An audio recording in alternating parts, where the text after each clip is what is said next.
Hi everybody, it's Mike, the Newbury Town Library Tech Help Guy, with a quick tip on managing what content your children can access on your iPad. It is commonplace now for young children to use iPads for gaming and education.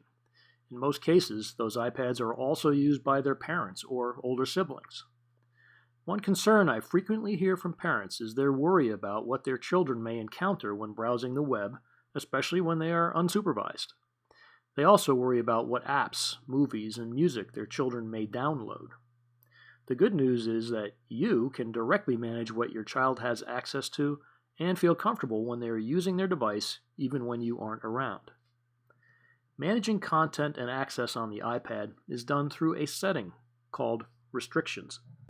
So let's see how it works. To access restrictions, first find the Setting app on your iPad. On my screen, I have placed this app at the bottom. It's the one that looks like gears. Tap on the Settings app to launch it. On the left side of the Settings screen, find the General Settings and tap on it. Now on the right-hand side, locate Restrictions near the end of the list and tap on it. Assuming you have restrictions turned off, like I do, you will see Enable Restrictions at the top. Tap on that and you'll be asked to enter a restrictions passcode. It is very important that you enter a code that is different from the device lock code that you enter when you turn on your iPad. This code should be known only by you and not your children. Enter your code and you'll be asked to verify it a second time.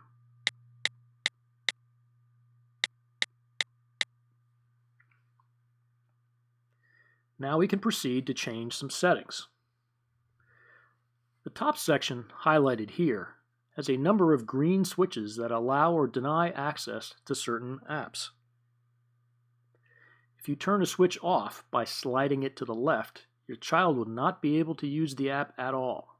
In fact, the app icon will disappear from your iPad.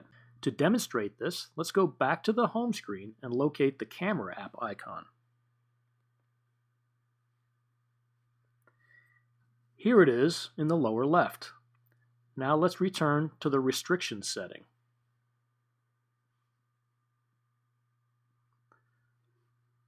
I'll be asked to re-enter the passcode.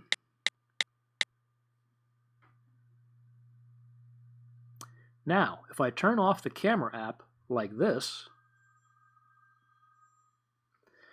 and we go back to the home screen, we see that the Camera app is no longer there. It's gone. Now I'll return to the Restrictions setting and turn it back on.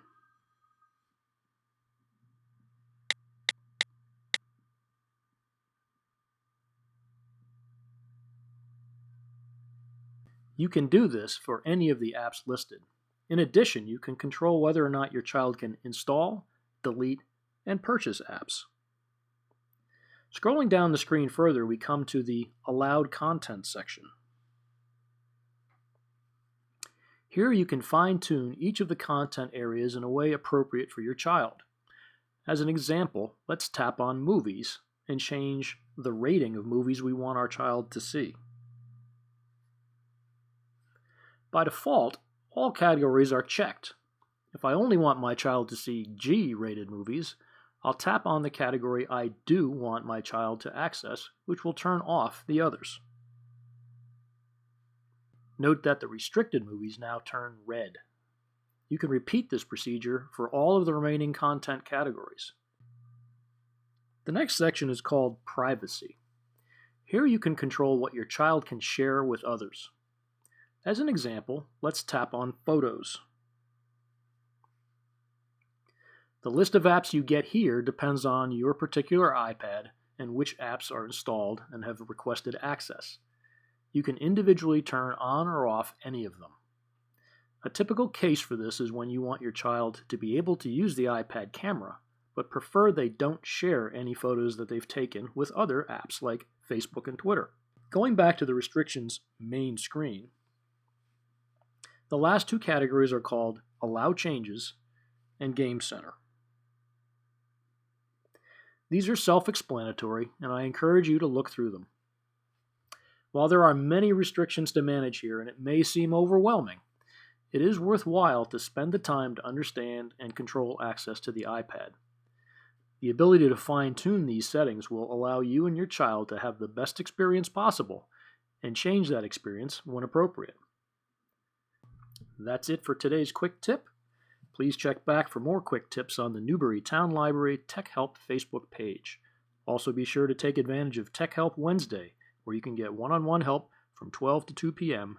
at the Newbury Town Library.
That's it for today's quick tip.